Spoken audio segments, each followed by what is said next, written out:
Welcome to The Deep Dive. We're the show that cuts through the noise, aiming to give you a real shortcut to being truly well-informed. Today, we're diving headfirst into Facebook. It's one of the biggest, maybe the biggest digital shift of our time. Our mission here is simple. Give you a total theoretical understanding, not just, what it is now, but where it came from, its huge impact, and yeah, where it might be going. We've sifted through, honestly, a stack of articles, research papers, notes, all about Facebook's journey. We're ready to pull out the surprising bits, the crucial insights for you.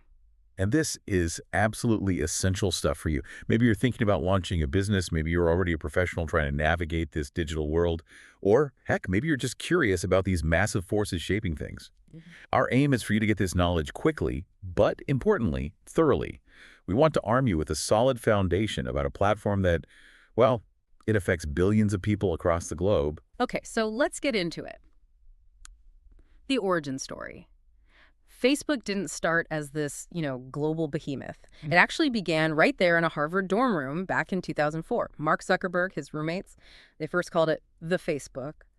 And it was basically a digital version of a school yearbook, just a way for Harvard students to connect online, share some photos, post details about themselves. Yeah, and what's really interesting there, beyond just the humble start, is the genius of how exclusive it was at first.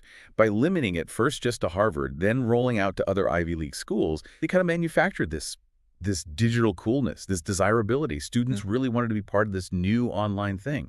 That scarcity, it really fueled this almost viral spread within those early networks. It set the stage perfectly for the explosive growth that came later. That exclusivity driving desire. A masterstroke, really, for getting that rapid expansion going. And expand it certainly did. Within a year, it was already moving past the Ivy League.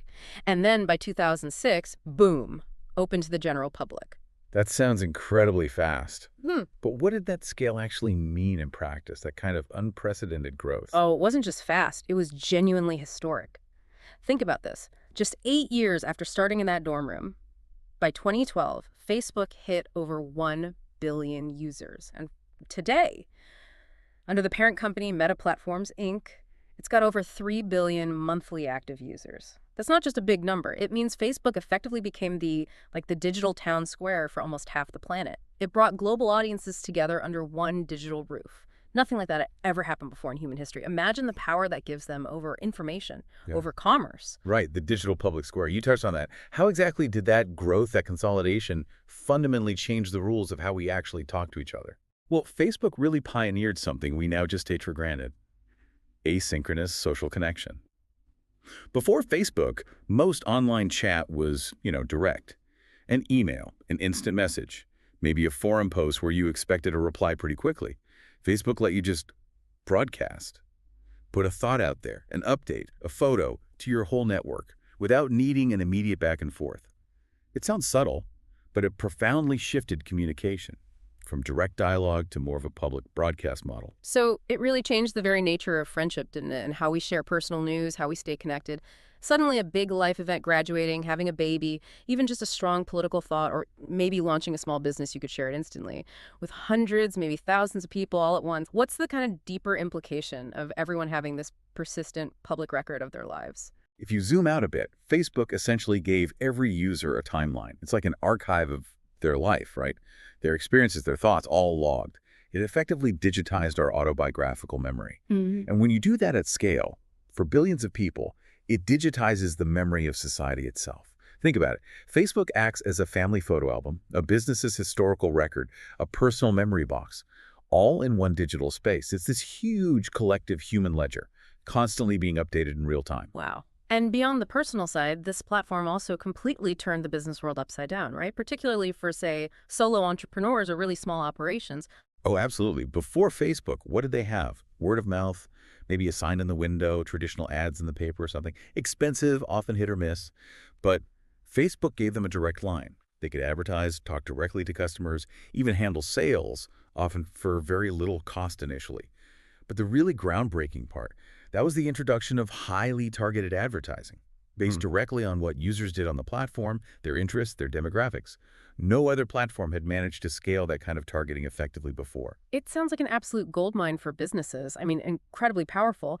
But wasn't that exact level of targeting also where a lot of the criticism started?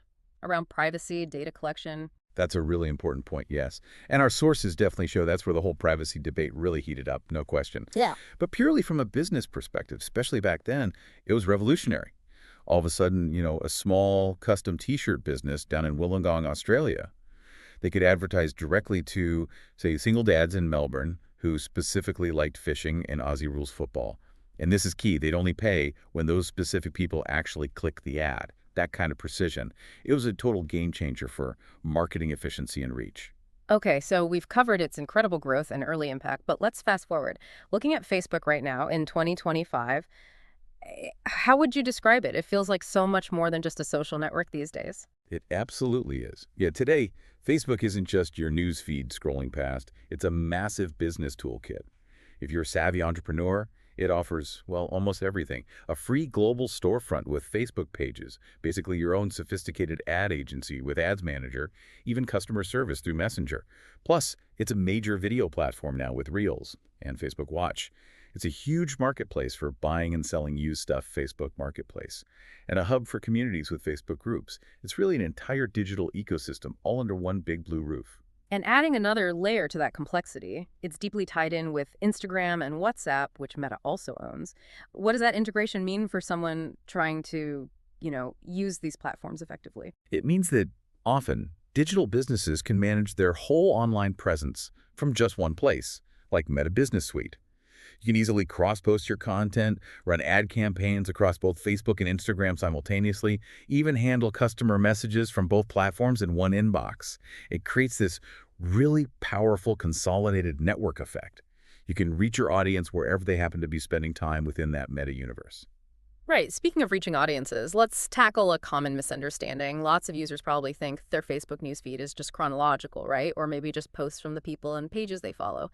Can you break down how it actually works? Exactly. That's a huge misconception, and it's crucial to understand. Facebook uses this really complex, constantly changing proprietary algorithm. It decides what you see right at the top of your feed. It looks at a whole bunch of factors. Yeah. Your past behavior, what you've liked, commented on, shared before, the type of post. Is it a video, an image, a link, just text? Videos often get prioritized. Also, when it was posted, sure, that matters a bit.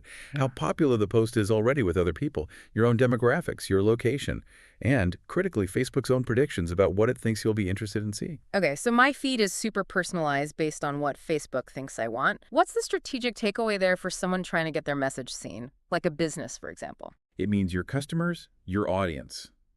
They're definitely not seeing every single thing you post, not unless you engage the algorithm effectively. So while that personalization aims for relevance for the user, it also creates these powerful filter bubbles, doesn't it? It can really change how people see the world, how online consensus forms.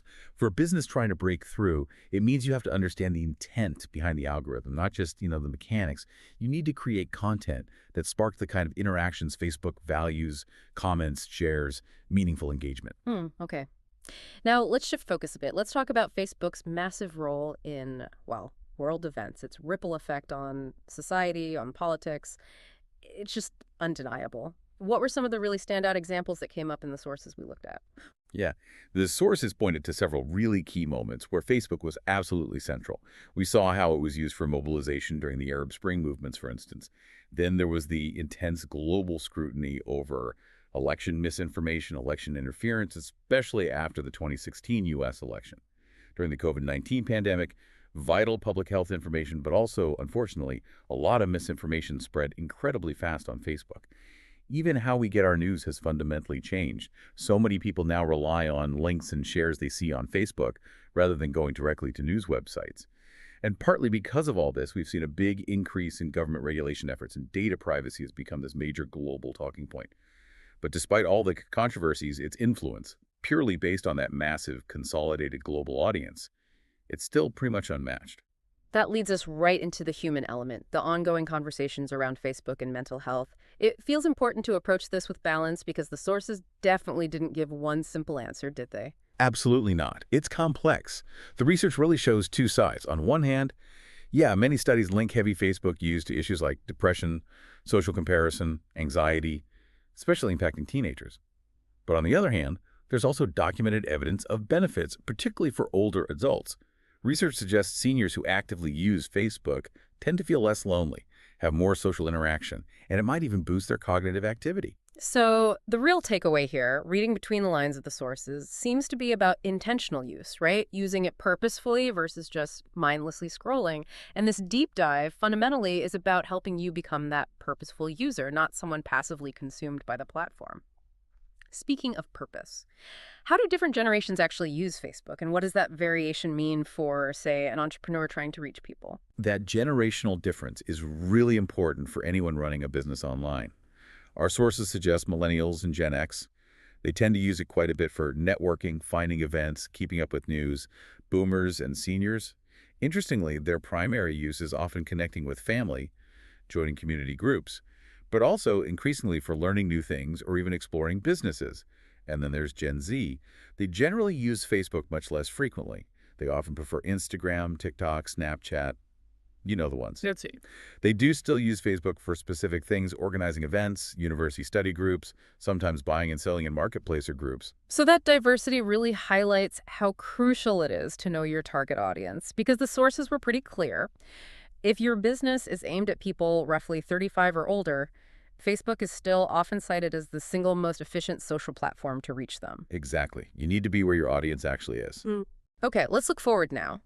Gazing into the Meta era, let's unpack this vision Meta has for the future. Their big ambition seems to be evolving Facebook from this 2D feed we scroll through into a fully immersive 3D virtual environment, the metaverse. What does that future actually look like according to the sources? Well, the goals they talk about are definitely futuristic. They envision things like holding business meetings in virtual conference rooms, shopping in virtual stores where you could maybe try on clothes using augmented reality, or test out products virtually, creating your own digital storefronts, personalized avatars, that kind of thing. Meta's pouring billions into developing this vision, and the general expectation is that Facebook, the platform we know now, will remain the main kind of bridge, the main entry point into this potential new digital world.